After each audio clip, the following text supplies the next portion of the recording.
Bem-vindos à primeira aula da disciplina de Ciências do Ambiente. Na aula de hoje nós vamos falar da crise ambiental. Então, falar de ambiente é bastante complexo porque geralmente nós criamos paradigmas. O cérebro humano ele tem uma tendência de buscar padrões, né? Então a gente pega acontecimentos, modelos, exemplos e transforma esses exemplos em um padrão. Então, quando vocês veem essa imagem, por exemplo, vocês já pensam nas cartas de baralho. Então a gente tem aqui os naipes. E o que, é que vocês diriam se eu dissesse para vocês que essas imagens que vocês estão vendo não são os naipes do baralho? Na verdade, eu troquei as cores. Os naipes verdadeiros são apresentados aqui do lado direito.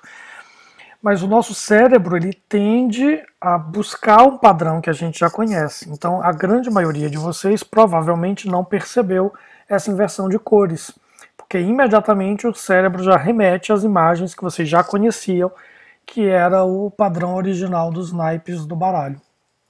Então, essa tendência que nós temos de, a partir dos exemplos que nós já conhecemos, criar regras gerais, muitas vezes elas prejudicam o nosso entendimento com relação às questões ambientais. Nessa disciplina, vocês serão o tempo todo convidados a quebrar paradigmas, a pensar de forma diferente daquele padrão que a gente geralmente conhece ou ouve nos jornais, ouve na fila do supermercado. Então, existe um senso comum, existe uma série de conhecimentos, até com base nas experiências, né? Mas esse conhecimento empírico, embora ele não seja descartado, ele também é importante para a questão ambiental, mas ele não tem base científica. E às vezes ele chega a conclusões que não são as conclusões mais adequadas, considerando, né, a gestão ambiental, o cuidado que nós devemos ter com o ambiente, com base nos conhecimentos científicos atuais. Então, ao longo da disciplina, nós vamos perceber isso. Às vezes, a solução ambiental não é plantar uma árvore, é cortá-la. Em vários momentos, nós vamos nos deparar com decisões que não são o mais óbvio e tem toda uma explicação científica por trás disso.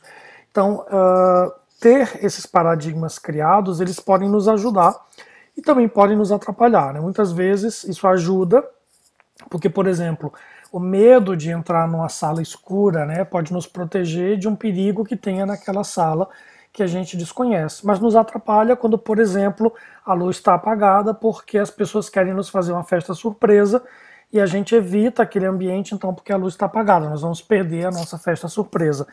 Com relação à questão ambiental também, em alguns momentos nós vamos ver que o paradigma pode nos ajudar, né, ter uma ideia pré-concebida que a gente considera como padrão pode nos ajudar, mas em muitos momentos ela pode atrapalhar porque nós podemos tender a tomar decisões que são equivocadas, porque são baseadas no senso comum e no conhecimento empírico que carece de maior profundidade científica. Bom, o que é ambiente então? Né? Como é que nós vamos definir ambiente? Isso é uma questão bastante interessante, porque ambiente não é um conceito científico, não é como átomo. Se eu perguntar o que é o átomo no mundo inteiro, as pessoas terão uma resposta científica igual. E ela será aceita por toda a comunidade científica mundial. Quando a gente fala de ambiente, isso não é tão simples, porque o ambiente ele está ligado a representações sociais, a como as pessoas veem e interagem com o próprio ambiente. Então essa concepção ela é muito particular de cada grupo, né? Ela sofre influência da família, da religião, da cultura, da economia, de aspectos que na verdade não são físicos. Então a definição de ambiente ela tem nos levado a essa crise atual, que é a crise de percepção. Ou seja, nós percebemos o ambiente de uma forma equivocada e isso constrói uma relação do ser humano com o ambiente que é prejudicial para o próprio ambiente e para o ser humano. Então, quando nós pensamos em ambiente, é muito comum que as pessoas associem isso, né, essa palavra, à natureza. Então, a gente vê nessa figura, por exemplo, pássaros, uma árvore, um penhasco, mas existe nessa figura duas pessoas. Não sei se vocês conseguem ver. Mas aí do lado da árvore, de cada lado da árvore, existe um perfil de uma pessoa. Por que eu escolhi essa imagem? Porque é muito comum que nós não vejamos o ser humano inserido no ambiente. mas nós não somos extraterrestres, né? Até que se prove o contrário, nós somos frutos do próprio planeta Terra. Então nós fazemos parte desse ambiente, né? Nós estamos inseridos aí. Quando eu peço para os meus alunos a desenhar, por exemplo, campos, eu digo, desenha a FURG. É muito comum que o aluno desenhe os prédios, as ruas, as praças, os parques, os carros, os bichos, né, os gatos, cachorro, pássaros, enfim, vários elementos cenográficos são desenhados, mas é muito comum, na grande maioria dos trabalhos que eu tenho recolhido dos meus alunos, não tem nenhum ser humano. Tem o carro, mas não tem o motorista. Né? Tem os prédios, mas estão vazios. Tem o centro de convivência, mas não tem ninguém lá. E, na verdade, se nós pensarmos assim, se a reitora resolvesse, né, o Conselho Superior da Universidade resolvesse vender o campus e comprar um outro local, e nós nos mudássemos para lá, aquele espaço que foi desenhado não era mais a FURG. Então, na verdade, foi desenhado tudo o que não é FURG, porque a FURG são as pessoas. Então, quando a gente fala da questão ambiental, pensar no ambiente sem o ser humano não é pensar o ambiente como um todo, não é pensar realmente a questão ambiental, porque o ser humano faz parte, né, está inserido nessa questão. Não apenas como destruidor, não apenas como um problema, mas também como parte do ambiente. Então, o que é que vem a realmente ser ambiente? Então, existem várias definições, eu vou apresentar aqui a definição legal. A lei brasileira diz que ambiente é o conjunto de condições, leis, influências e infraestrutura de ordem física, química e biológica que permite, abriga e rege a vida em todas as suas formas. Então nós vemos que existe aqui um conjunto de coisas que são materiais, né, aspectos físicos, químicos e biológicos, mas nós também temos condições aí que são subjetivas, que são as condições, as leis, as influências. Né? Então essas questões elas podem ser tanto de ordem natural como também de ordem cultural. Né? Eu posso ter influências aí como aspectos culturais que agem sobre aquele espaço físico. Einstein dizia que ambiente é tudo aquilo que não sou eu.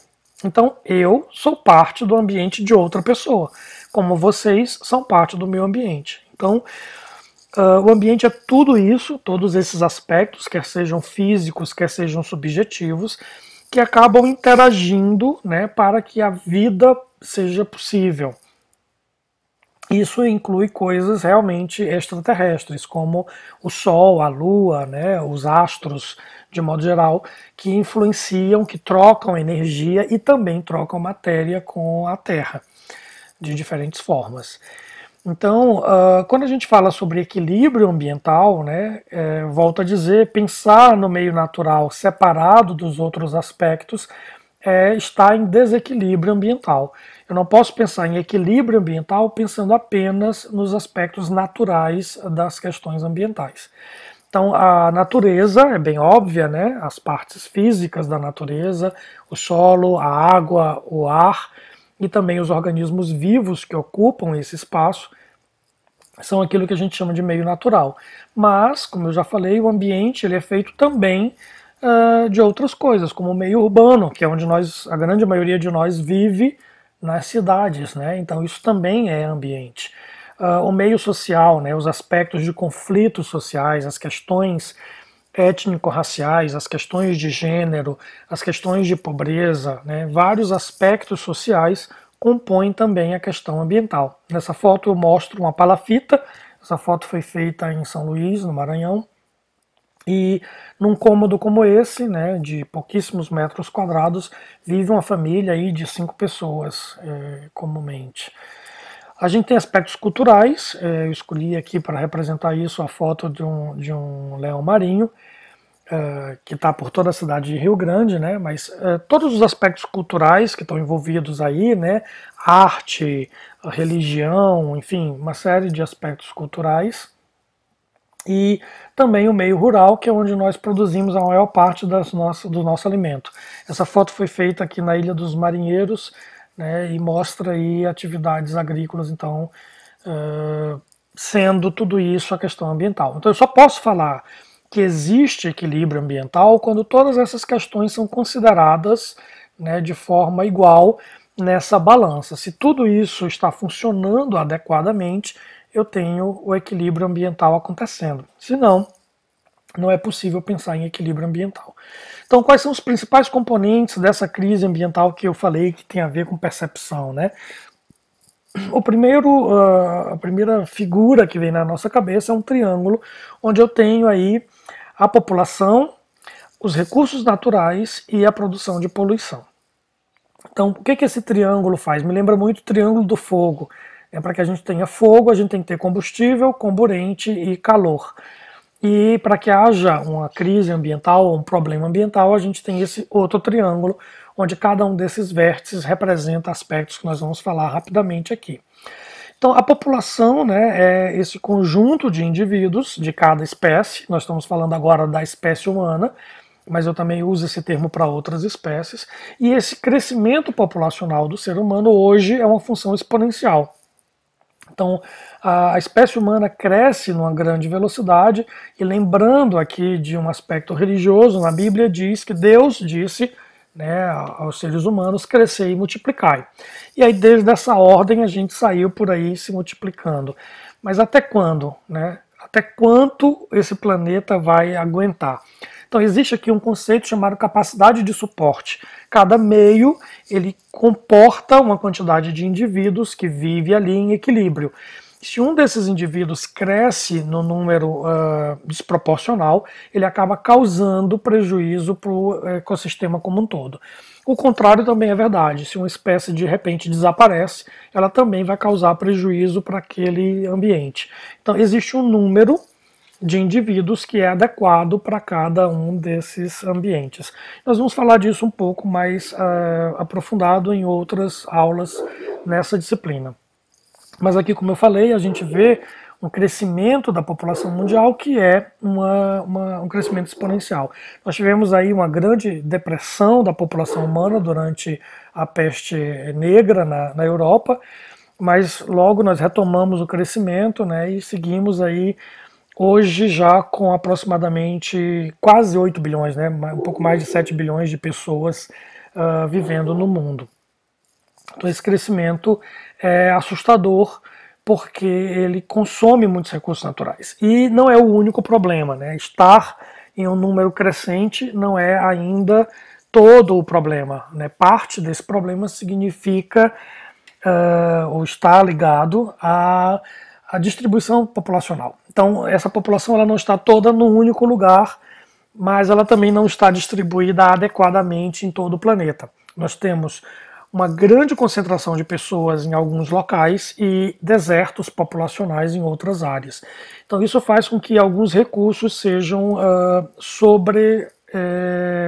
aproveitados ou sobreexplorados, causando pressão sobre esses recursos. Então, quando a gente fala nessa distribuição populacional, aqui a gente vê no mundo, né? Então a gente vê que a Ásia é o continente que tem a maior parte de pessoas, né, a maior distribuição populacional está ali. Depois a gente vai ter a África, a Europa, a América do Norte e a América do Sul, depois a Oceania e a Antártica, que tem pouquíssima gente ali. Bom, essa má distribuição de pessoas ela não acontece só assim, nessa visão global. Se a gente pensar no país também, nós temos grandes concentrações de pessoas no sudeste do país e um grande vazio populacional na Amazônia. Essa distribuição, então, de forma desproporcional, faz, como eu já disse, né, que eu tenha, por exemplo, uma grande oferta de água na Amazônia, onde tem pouca gente, e muita gente no eixo Rio-São Paulo. Então eu tenho ali Belo Horizonte, São Paulo e o Rio de Janeiro com grandes populações e uma oferta de água bem reduzida quando comparada com a região amazônica. Só para citar um exemplo. Então, o que nós vamos perceber é que essa má distribuição de pessoas também ocasiona problemas ambientais. Como eu falei, né, essa pressão que se dá sobre os recursos naturais acontece porque esses recursos são o que a gente precisa para viver. Então eu tenho recursos naturais de diferentes classes, a gente divide para estudar melhor esses recursos em biológicos, que são os organismos vivos. É muito comum nós pensarmos nos recursos biológicos apenas como fonte de comida, mas não é só isso, né? Além da cadeia trófica, além de nós nos alimentarmos desses organismos vivos, nós também retiramos outros recursos de lá, como por exemplo remédios, cosméticos, né? Uma série de produtos que melhoram a qualidade de vida e que são oriundos aí dos organismos vivos. Os recursos hídricos, né? Então a água ela pode ser utilizada para fins econômicos, e na hora que eu utilizo essa água, ela passa a ser então um recurso natural, que é chamado de recurso hídrico.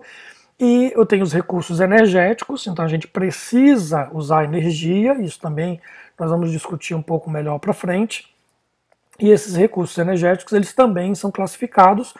A gente tem as energias alternativas, como a eólica, a hidrelétrica, solar, geotérmica, a biomassa e as marés. Essas energias alternativas, os recursos hídricos e os recursos biológicos, são chamados de recursos renováveis. Já a energia nuclear e os combustíveis fósseis, como carvão, petróleo, gás natural, hulha ou outras fontes fósseis, elas são chamadas de não renováveis, junto com os recursos minerais. O que nós chamamos de recursos minerais são uma série de compostos que são extraídos das rochas da crosta terrestre e que são utilizados para diferentes fins, como, né, os metais, por exemplo, né, e muitos metais também, que são retirados da crosta terrestre e utilizados para as diferentes atividades econômicas. Então, como eu falei, os recursos minerais e a energia nuclear e os combustíveis fósseis compõem o que a gente chama de recursos não renováveis.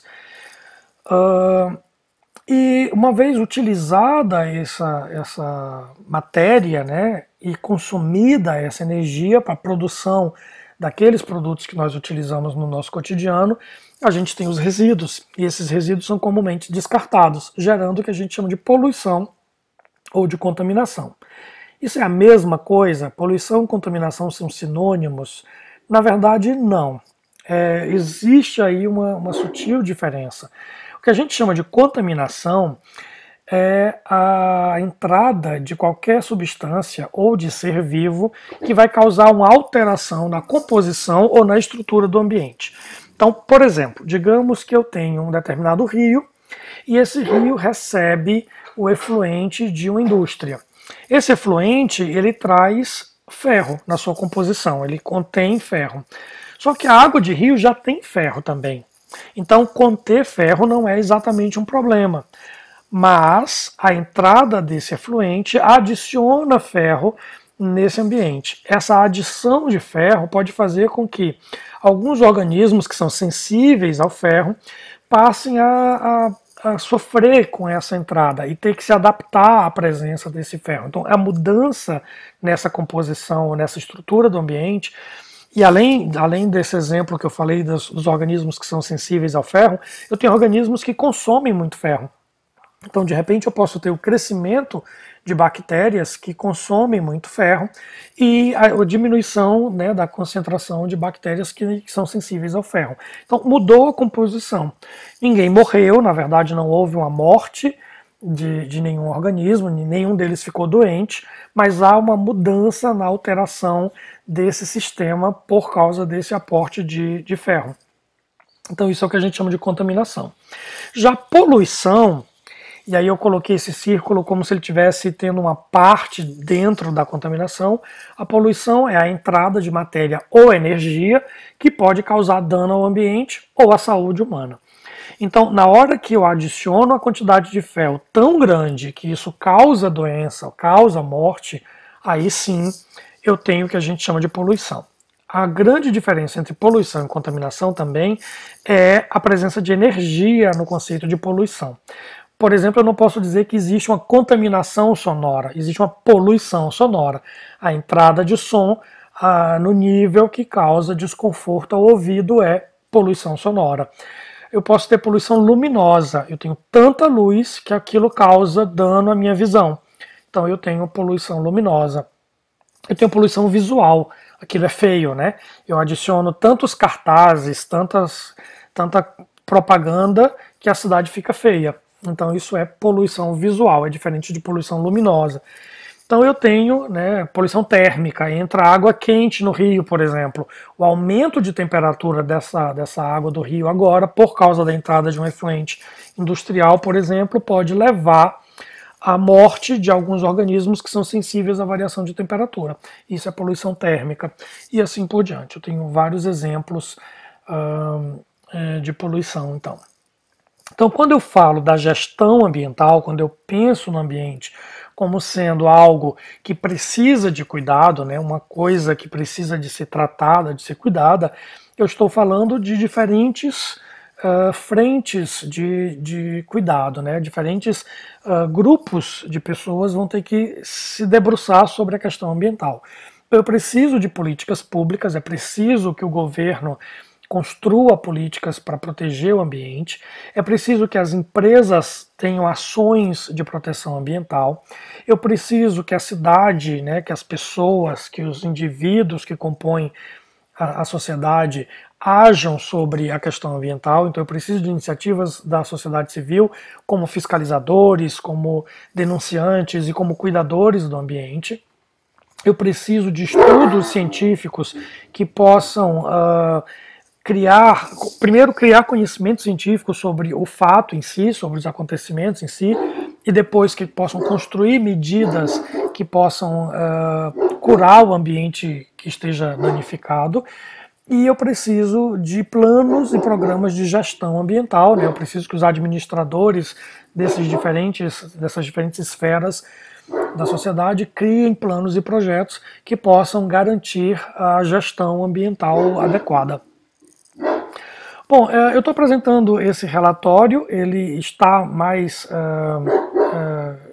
claramente apresentado na página desse documento, que o link está apresentado no ambiente virtual de aprendizagem. Recomendo que vocês leiam o relatório. Eu só consegui a versão em inglês, mas sugiro que vocês tentem ler. E ele mostra, né, que diferentes escolhas acabam influenciando a saúde ambiental. Então nós temos aí a população, o desenvolvimento, a tecnologia, as mudanças climáticas e a urbanização, e nós temos os sistemas ambientais, né, os sistemas da Terra, que são a biodiversidade, a terra mesmo, a água, o ar e os oceanos. E as escolhas políticas que nós fazemos também vão levar a uma saúde ambiental diferente.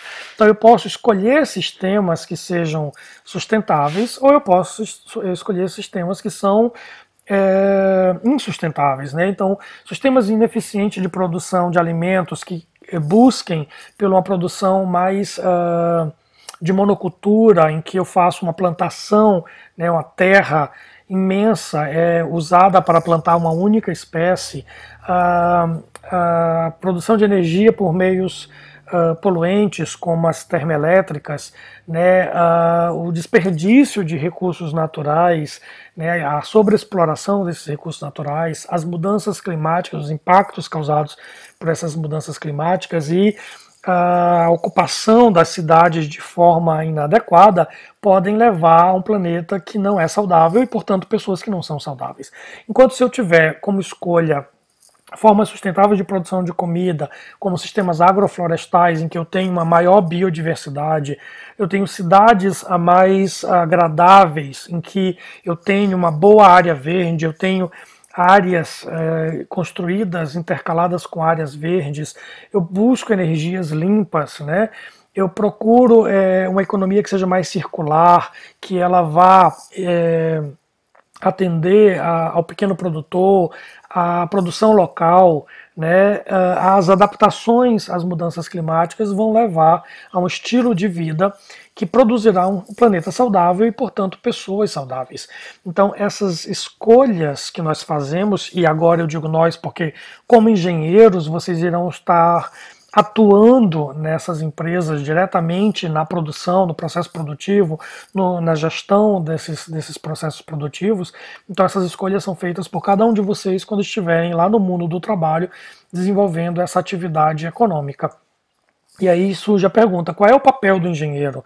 Como é que o engenheiro deve atuar? Vamos acabar com tudo, vamos gastar todos os recursos naturais, vamos explorar tudo que tiver disponível, né? A marca que nós vamos deixar, essa foto eu fiz na Praia do Cassino, né? Um capacete de engenheiro aí caído no chão, e é essa a marca que nós vamos deixar para o futuro, né? A engenharia vai marcar o ambiente com a produção de resíduo, com descarte de resíduo, com contaminação, com poluição, ou nós vamos pensar o ambiente de forma equilibrada, né? Criando um mundo sustentável para que a gente possa viver, né? Que as gerações futuras possam viver aproveitando esses recursos naturais. Então, como é que vocês vão atuar como indivíduos? Como é que a profissão de cada um de vocês pode contribuir para a manutenção do ambiente? Essa é a pergunta que vai nortear essa disciplina. O que eu busco nessa disciplina é que nós possamos construir conhecimentos que respondam a essa pergunta: como a minha profissão, como engenheiro, pode contribuir para a garantia desse ambiente saudável para as gerações futuras? Bom, continuem os estudos, vejam o material que já está disponibilizado no AVA e qualquer dúvida nós podemos tirar no chat de Tira Dúvidas, que fica disponível no horário da disciplina de vocês no AVA. Bons estudos!